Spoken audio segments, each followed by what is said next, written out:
ಕನ್ನಡದ ಮೊದಲುಗಳು. ಕನ್ನಡದ ಮೊದಲ ದೊರೆ ಮಯೂರವರ್ಮ. ಕನ್ನಡದ ಮೊದಲ ಕವಿ ಪಂಪ. ಕನ್ನಡದ ಮೊದಲ ಶಾಸನ ಹಲ್ಮಿಡಿ ಶಾಸನ. ತ್ರಿಪದಿ ಛಂದಸ್ಸಿನ ಮೊದಲ ಬಳಕೆ ಬಾದಾಮಿಯ ಕಪ್ಪೆ ಅರಭಟ್ಟನ ಶಾಸನ. ಕನ್ನಡದ ಮೊದಲ ಲಕ್ಷಣ ಗ್ರಂಥ ಕವಿರಾಜಮಾರ್ಗ. ಕನ್ನಡದ ಮೊದಲ ನಾಟಕ ಮಿತ್ರವಿಂದ ಗೋವಿಂದ ಸಿಂಗರಾರ್ಯ. ಕನ್ನಡದ ಮೊದಲ ಮಹಮದೀಯ ಕವಿ ಶಿಶುನಾಳ ಶರೀಫ. ಕನ್ನಡದ ಮೊದಲ ಕವಯಿತ್ರಿ ಅಕ್ಕ ಮಹಾದೇವಿ. ಕನ್ನಡದ ಮೊದಲ ಸ್ವತಂತ್ರ ಸಾಮಾಜಿಕ ಕಾದಂಬರಿ ಇಂದಿರಾಬಾಯಿ. ಕನ್ನಡದ ಮೊದಲ ಪತ್ತೆದಾರಿ ಕಾದಂಬರಿ ಚೋರಗ್ರಹಣ ತಂತ್ರ. ಕನ್ನಡದ ಮೊದಲ ಛಂದೋಗ್ರಂಥ ಛಂದೋಂಬುಧಿ ನಾಗವರ್ಮ. ಮೊದಲ ಸಾಮಾಜಿಕ ನಾಟಕ ಇಗ್ಗಪ್ಪ ಹೆಗ್ಗಡೆಯ ವಿವಾಹ ಪ್ರಹಸನ.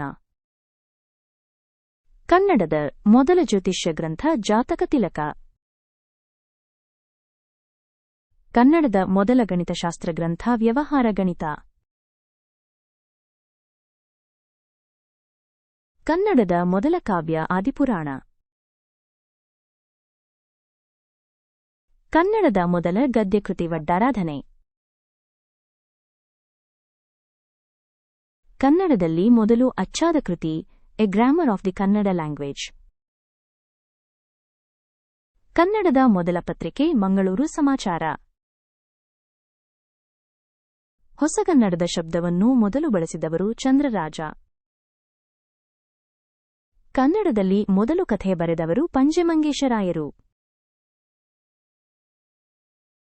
ಕನ್ನಡದ ಮೊದಲ ಪ್ರೇಮಗೀತೆಗಳ ಸಂಕಲನ ಒಲುಮೆ. ಕನ್ನಡ ಸಾಹಿತ್ಯ ಪರಿಷತ್ತಿನ ಮೊದಲ ಅಧ್ಯಕ್ಷರು ಎಚ್. ವಿ. ನಂಜುಂಡಯ್ಯ.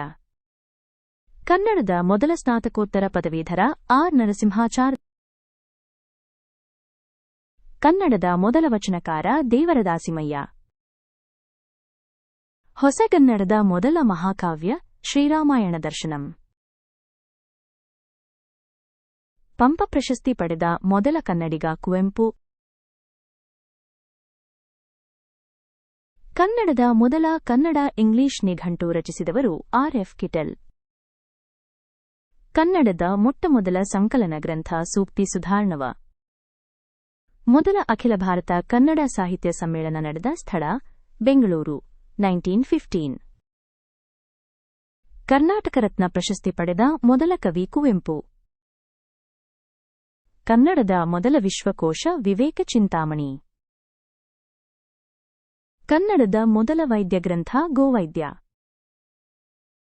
ಕನ್ನಡದ ಮೊದಲ ಪ್ರಾಧ್ಯಾಪಕರು ಟಿ.ಎಸ್. ವೆಂಕಣ್ಣಯ್ಯ. ಕನ್ನಡದಲ್ಲಿ ರಚಿತಗೊಂಡ ಮೊದಲ ರಗಳೆ ಮಂದಾನಿಲ. ಕನ್ನಡದ ಮೊದಲ ಹಾಸ್ಯ ಪತ್ರಿಕೆ ವಿಕಟ ಪ್ರತಾಪ. ಕನ್ನಡದ ಮೊದಲ ವೀರಗಲ್ಲು ತಮ್ಮಟಗಲ್ಲು ಶಾಸನ.